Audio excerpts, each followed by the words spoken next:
Once underway, Capt. Sasaki found his mind full of worries. He was very concerned about I-24, which was only 18 days in commission when she loaded her midgets on board. There hadn't been time for I-24 to have a shakedown cruise and pass the fleet acceptance tests. Any of 100 things could go wrong with her, things that under normal conditions would have been detected and remedied. If she broke down en route to Pearl Harbor, she would simply have to be left stranded in mid-Pacific. With radio silence being strictly enforced, she could not communicate with her sister ships, nor they with her. Hardly any foreigners, and very few Japanese, truly recognize what a tremendous gamble the attack on Pearl Harbor really was. 4 of the submarines employed in the operation were completed only weeks before they sailed.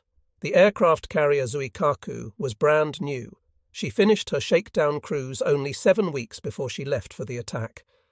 And the first Air Fleet's aerial torpedoes, which had to be fitted with special fins that would let them run in the shallow waters of Pearl Harbor without nosing into its muddy bottom, were barely ready in time for use. One of the 6 aircraft carriers, in fact, was actually delayed more than 48 hours in sailing until these aerial torpedoes were delivered on board. Add things like these to the necessity of the Nagumo's force having to navigate most of the way without benefit of celestial observations, and having to refuel en route in some of the world's worst weather, it seems a miracle that the attack was the success it turned out to be. On November 20, flagship I-22 passed Hachijojima, an island well south of Tokyo Bay, giving Lieutenant Iwasa and Petty Officer Sasaki, crew of the midget submarine, the last view of their homeland that they would get. Each submarine sailed eastward on its lonely way, out of sight and sound of its sisters in the Special Underwater Attack Force. Once inside the patrol areas of Wake and Midway aircraft, no one in those 5 submarines could see anything but the clouds and green seas as viewed through periscopes. The seas broke over the periscopes constantly, so the horizon was rarely seen. In the evenings, when the submarines surfaced to recharge batteries, replenish air supplies, and make repairs, the clouded view was just as monotonous. Special maintenance men went out on deck nightly, assisted by midget sub-crew members, to check the condition of the midgets, a task made extremely difficult by the frightful weather. All had to wear lifelines about their waists. Sea Doctor Hiroshi Hanabusa, whose submarine I-24 was to distinguish itself later with midget attacks at Sydney, Australia, and in the Solomon Islands, probably had the worst time of any of the 30 submarine captains. At one point, the forward section of his air pressure system refused to work, almost causing the submarine to sink. This was an item that would have been discovered early on any shakedown cruise, but I-24 had come straight from her construction berth to Kure for fitting of the midget submarine rack before sailing eastward. So, during a routine dive, the boat refused to answer when Hanabusa ordered forward air tanks partially blown to level her off. She kept going down by the bow. She was out of control and almost past her safety depth when Lt. Moshitsura Hashimoto, her executive officer, who was to sink USS Indianapolis during the last weeks of the war, managed to hammer open the control valve that freed air to blow the forward ballast tank free of water. Once this was done, the submarine was able to regain the surface. On board, Captain Sasaki's flagship, pioneer midget sub-pilot Iwasa, was nearly lost overboard. Determined to make certain that his submersible was in top condition, Lieutenant Iwasa ran out on deck without a lifeline. He was saved by pure luck, frantically reaching out and clutching a section of the mounting rack while a giant wave was sweeping him from the submarine's deck. Capt. Sasaki angrily ordered him not to show his face on deck again until I-22 reached its launch point. Except for Iwasa and Lieutenant Saburo Akieda, who would later attack a British battleship at Madagascar, no man in the midget submarine program was a volunteer. All others, including the petty officers, were routinely ordered to midget submarine training by the Navy Ministry. All, however, were hand-picked. Akieda and Iwasa began training in earnest during the fall of 1940. They were joined by 10 other officers and 24 petty officers the following spring, when enough midgets were on hand to move ahead with practice missions. Men were selected for midget submarines only if they were superior physical specimens, showed evidence of determined temperament, were single, and had light family responsibilities. Ens Kazuo Sakamaki of I-24, for example, was one of 8 sons. Should he die in battle, it was reasoned that there would be 7 sons still remaining to revere their parents and carry on the family name. In spite of countless hardships endured along the way, both the First Air Fleet, which had several men washed overboard, and the advanced submarine force arrived at designated stations on schedule. But the attack almost missed fire. All 6 aircraft carriers were pitching so badly in heavy seas 230 miles north of Pearl Harbor that Admiral Nagumo gave orders none of the cumbersome torpedo planes would be launched. He was afraid they would roll off downward-sloping flight decks right into the sea, or would not have enough power for an uphill takeoff when the carrier's bows reached for the skies again. This caused a great outcry among the pilots. They had been flying 12 hours a day for weeks, much of their training being done at Kagoshima, my birthplace, near the southern tip of Kyushu. All were eager to get into battle. Nagumo changed his mind after some violent urging by his aviation advisors, and torpedo bombers flew in the Pearl Harbor attack. They did extensive damage. The battleship strength of America's Pacific Fleet suffered badly at their hands. This would not have been the case had not Nagumo been influenced to change his mind at the last moment, which is more evidence that the plan to attack Pearl Harbor rested on many small straws. Failure of just a few would have made this daring attack a disaster, rather than the resounding success it became. At midnight of December 6th, American time, all submarines were in position. The 14 submarines from Yokosuka were to the north of Oahu, ranged roughly in 3 concentric arcs. I-15 was in the center arc. The outer ring was composed of I-19, I-21 and I-23. They were still screening for the Nagumo force, and also standing by as warning sentries. They had the additional duty of providing rescue for any pilots who crash-landed in the sea after the air attack. Like the rest of us, they were also supposed to intercept and sink any American warships that escaped the bombs and torpedoes of our Sea Eagles at Pearl Harbor. The assault on Pearl Harbor is usually referred to as a sneak attack. The truth is hard to determine.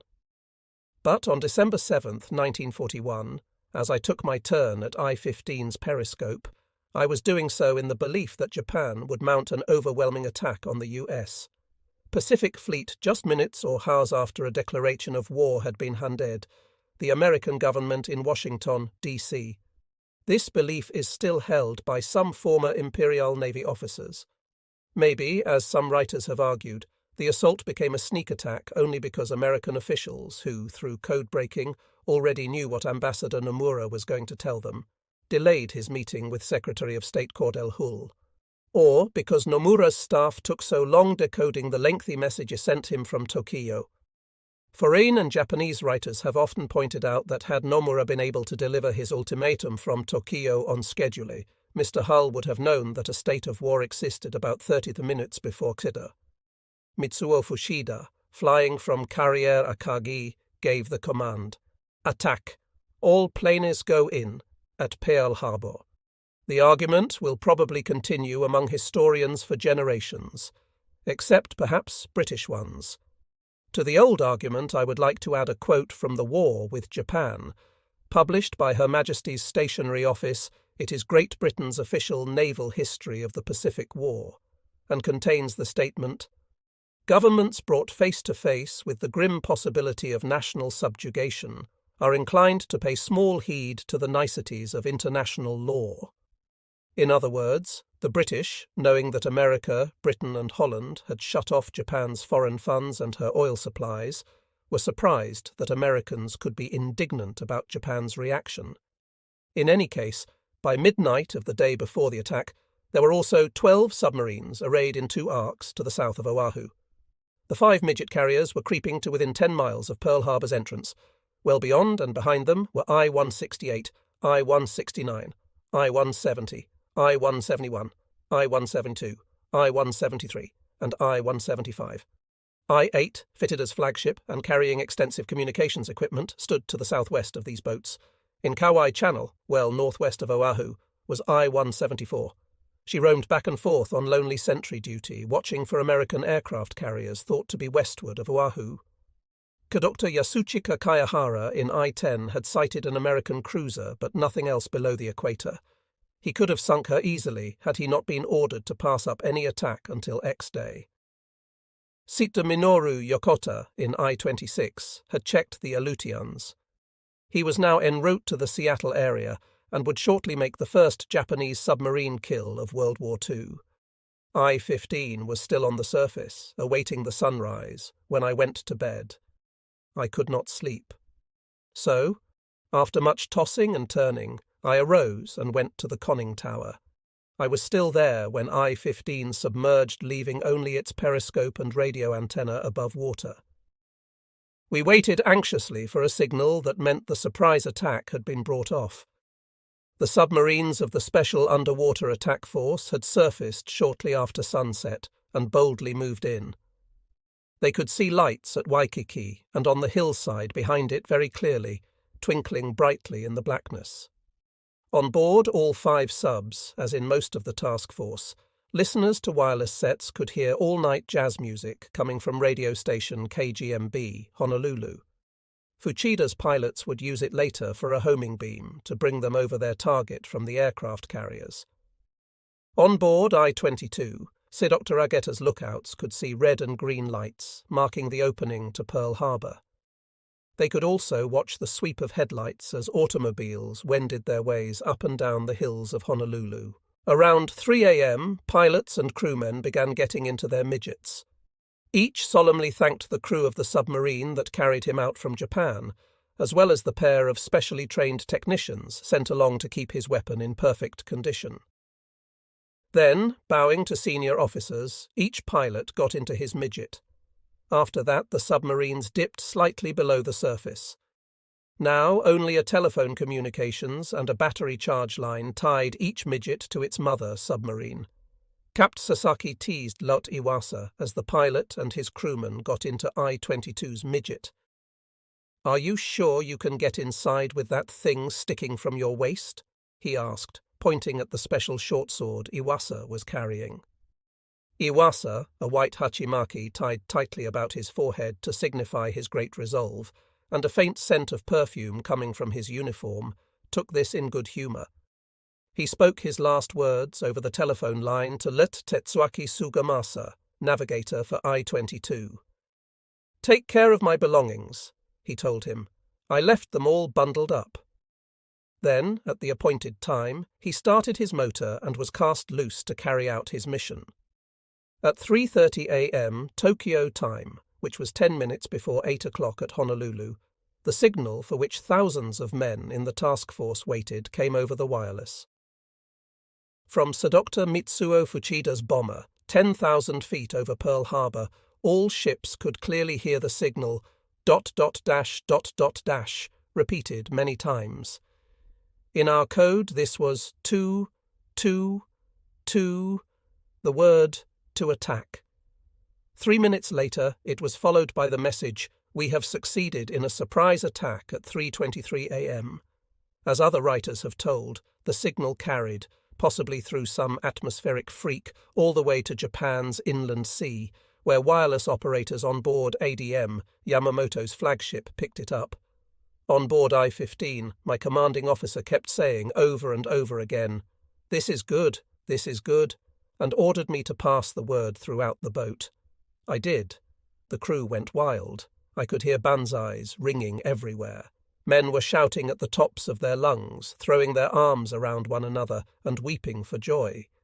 It is characteristic of my countrymen that their tears flow freely on occasions when they are filled with a sudden happiness, almost as freely as when they are suddenly sad. That is the way it was with the men of I-15, including myself at that moment. This excitement soon stopped. All of us became intent upon listening to the American radio, especially the naval circuits. Our monitoring had picked up only coded messages to that moment. Now messages were being transmitted thick and fast in plain language. Obviously, there was a great deal of confusion on the ground and in the ships at Pearl Harbor. I found myself wistfully wishing I were on board one of the special attack submarines. They had front-row seats. I later heard that they saw massive explosions and a great pall of black smoke rise over the enemy base. They also heard depth-charge explosions nearby and feared for the 5 midget submarines launched hours earlier. As near as I have been able to determine, only one of our midgets managed to get inside Pearl Harbor. 2 may have, however. I think that the first midget pilot, Lieutenant Gay Masaharu Yokoyama from I-16, got inside safely, only to be sunk after firing his torpedoes at a destroyer tender and a destroyer. USS Monaghan sank her. The US destroyer Ward definitely sank a midget submarine, which appears to have been Laite Iwesa's. Ward sighted a midget trying to follow the tug Antares through the harbour entrance, while Antares had a barge in tow. Yokoyama and Petty Officer Teiji Ueda were still inside the hull when it was used as fill material near the submarine base's bachelor officers' quarters, where a new dock was constructed a short time later. Next to approach was Ensign Kazuo Sakamaki of I-24, who had trouble with his gyroscope on being launched. He ran aground on a reef off the harbour entrance and was shelled by a destroyer. Through a stroke of good fortune, he slipped off the reef, leaving the destroyer gunners convinced they had sunk him. Damage had been done to I-24's midget, though, and the crewmen were overcome by fumes from their batteries when seawater seeped inside the hull. They tried to make it back to the rendezvous, but had to abandon their craft off the north side of Oahu when their batteries gave out. Petty Officer Kiyoshi Inagaki drowned, and Sakamaki barely made it to shore, where he passed out. He became the first Japanese fighting man to pass through San Francisco's Golden Gate a little later, but he did it with the marking Prisoner of War No. 1 on the back of his shirt. Iwasa's was almost surely the midget sunk by Destroyer Ward outside Pearl Harbor. Thus, as Adam Yamamoto had feared, a midget was detected before the hour set for attack. Yet, by the time the word got to Admiral Kimmel, commander of the U.S. Pacific Fleet, our aircraft were nearly all over their targets. It is remotely possible that either Ensign Akira Hiru, I-20, or Lete GG, Shigemo Haruno, I-18, got inside Pearl Harbor. They were the last 2 midgets away, and it is known that the Americans left their anti-submarine net open from well before the time of the attack until well after it was over. Perhaps one or both of them also got out. Official reports show that American warships did attack submarines close to Pearl Harbor after Fuchida's planes had gone back to their ships, and we had no large submarines near Pearl Harbor by that time. All 5 had retreated to the rendezvous point. After the attack, the Nagumo Task Force ran northwestward as fast as it could, to escape possible enemy counterattack from the air. We in submarines grew tense. Our moment was supposed to come now. I-15 surfaced after sunset on the war's first day and kept a sharp lookout for ships from Pearl Harbor, but sighted none to the north of Oahu. So, at sunrise of the second day, we submerged once again, rising once more when the sky was dark. The second day after the attack was a repetition of the day before, until the evening. I-6, under Sea Dr. Tsuso Inaba, sighted an aircraft carrier and 2 cruisers, heading northeast USS Enterprise and her escort. Sea Dr. Inaba radioed his sighting to Vice Adm. Shimizu, who had moved his 6th Fleet headquarters, the old cruiser Katori, to Kwajalein in the Marshalls. Shimizu's reaction was prompt. "All submarines of Subron 1, he messaged us, except those of the Special Underwater Attack Force, will pursue and sink the Enterprise-class aircraft carrier." On board I-15, we were jubilant. We were among those ordered to chase the carrier. After 3 days of no action, it looked as if we were getting into the war at last.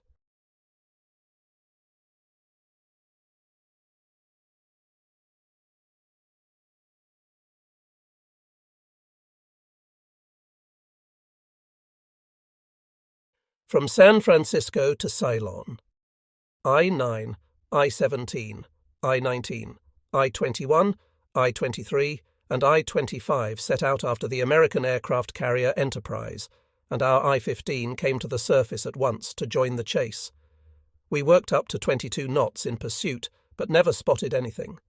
Some of the other submarines got into firing range of the Enterprise. Torpedoes were fired at her on 2 different days, one missing her by only 60 feet.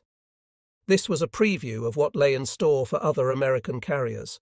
Our submarines would do well in combat against them. I-170, under Takashi Sano, was lost during the pursuit. An Enterprise plane on patrol swooped down swiftly and bombed the submarine on the morning of Decatan 10. Enough damage was done so that Sano dared not submerge his boat, and another Enterprise plane found him on the surface trying to make repairs in the afternoon. Sano, who'd been fortunate enough to survive the sinking of I-63 nearly 3 years before, went down with his ship and crew. To that point, the submarines in the 6th Fleet had nothing to show for their eastern strike except the American merchantman Cynthia Olson. Dr. Minoru Yokota, in I-26, sank this 240-ton vessel about 750 miles northwest of Seattle on the day war began. 4 days later, another of our submarines got SS Lahaina, 5,600 tons, between Oahu and San Francisco. I-9 was victor in that encounter. I-10 sank SS Don Nevale, 4473 tons, on Deck 9, on her way north to the U.S. west coast. On deck she had 14. The submarines that were chasing USS Enterprise were ordered to continue on to the west coast of the U.S. There the 7 of us, plus I-10 and I-26, were assigned patrol stations in order to attack enemy shipping. It was our job to cut off any supplies and reinforcements destined for Pearl Harbor, where enemy losses had been great. I-15 took station west of the Farallon Islands, off San Francisco. On December 17th, through my binoculars, I could see the glow cast upon the sky by the lights of San Francisco, and thought to myself, they certainly don't act like there is a war going on, allowing such illumination to silhouette their shipping along the coast. Captain Hiroshi Imazato, who commanded the 1st Division of Subron 1, was on the bridge also, chatting with Dr. Ishikawa. "I've never been to America," he said jokingly. "If we weren't at war, this would be an excellent chance to pass in through the Golden Gate and visit that famous city of San Francisco." Our I-15 was one of 11 boats in the Pearl Harbor force that carried an airplane, so I interrupted the conversation of my 2 seniors. "Sir," I said to Captain Imazato, "if you wish, we could launch our aircraft. That would give you an excellent chance to do some sightseeing." They both laughed and joked about it for quite a while, which shows how high our spirits were in those early days. There were no light reflections in the sky the following night. Somehow the Americans had learned of our presence. We heard a number of patrol boats, and our radio men listened in on many plain-language uncoded message exchanges. This made it easy for us to dodge the hunters. We were on station for 8 days, but made neither a sighting nor an attack during that time. Other submarines fared better. Dr. Kozo Nishino's I-77 claimed 2 cargo ship sinkings. Dr. Kanji Matsumura's I-27 also claimed a pair. Dr. Genichi Shibata's I-23 attacked a small patrol boat in full view of spectators on shore at Monterey, California. Dr. Meiji Tagami's I-25 chased a large merchantman right into the Columbia River, Oregon, where it ran aground. Besides these reported kills, our submarines made hits on other ships which managed to limp away. One of our subs, off Long Beach, California, reported many people sunning beneath colourful beach umbrellas as though they'd never heard of a war. This same submarine reported that its crewmen on deck could read print at night by the lights of automobile headlights on the shore. Such things made Japanese Navy men contemptuous of Americans at the war's start. A few days after we got on station, I-15 and other submarines received a wireless from Vice Adm. Shimizu. We were to depart our patrol areas on Christmas Day and return to Kwajalein, where he had his headquarters. But first he had a special present he wanted delivered to America. All the rounds of 4.7 ammunition we could pour out of our deck guns. All 9 submarines were to shell the mainland, I-15's target being San Francisco. On December 24th, just hours before I-15 was to commence its bombardment, this order was countermanded by one from Tokyo, sent by Adam Osami Nagano. I never learned the reason why. So it was bows west for I-15 next day, without having hurt the enemy at all. Nor had much been accomplished by our subs that remained in the Pearl Harbor area. On December 17th and 18th, they sank 2 merchantmen, SS Prusa and SS Manini, I-172, getting the first and I-175 the second. But the great bag of warships envisioned by Admiral Shimizu never materialized. The submarines that launched midgets never recovered any of them, and had to be content with shelling Maui, Hawaii, and Johnson Island. Chief accomplishment in Hawaiian waters was brought off by I-7. At dawn on the 16th, she launched her Type 96 float plane and sent it over Pearl Harbor for reconnaissance. What the pilot and his observer saw confirmed the reports by Sea Dr. Fuchida's flyers 9 days earlier. 5 American battleships, including USS Utah, were sunk, and many ships in the harbor had been damaged, besides the airplanes destroyed. The Pacific battle fleet of the US was no more, at least for a good long while. The reconnaissance aircraft landed alongside I-7 and its crew swam to the submarine, which dived at once, abandoning the aircraft. Information was more important, especially since it confirmed a great victory. Later, we were amused that American authorities held back the truth about the damage inflicted at Pearl Harbor for a very long time. It was not a secret in Japan. We had full details, including pictures, right from the start. Unusual about I-7's great coup was the way her aircraft was launched. She was the first submarine of our Navy designed completely by our own people. Her aircraft catapult was mounted aft of her conning tower, and her plane launched over her stern. Whenever there was not enough wind to give the aircraft flying speed, I-7 had to head into the wind to make enough relative wind for the plane to take off. But she had to run in reverse to do this. So it was on December 16th, 1941, 9 days after an all-out attack by our first air fleet, that the defences of Pearl Harbor, supposedly thorough alert by now, were penetrated again, this time by a slow-flying biplane after it. Was launched from a backward-churning submarine. Wake Island was attacked and captured while I-15 was off San Francisco. Submarines played no role in this fighting, except to act as sentries for ships that shelled Wake and unloaded assault troops there. An American relief force, centered on the carrier Saratoga, approached the island from the east, but was summoned back when only a day's cruising from strike position. The official U.S. naval history of the war, which is replete with errors, criticizes the admiral responsible for this decision. But he may have made a wise one. The American anti-submarine technique at that time was very poor, though it would be refined to a great art later. Our RO-class submarines, under Rear Adm. Shinzo Onishi, might have had an unpleasant surprise waiting for Saratoga and company. Twice in the war, our submarines would put Saratoga out of action for long periods, with their torpedoes.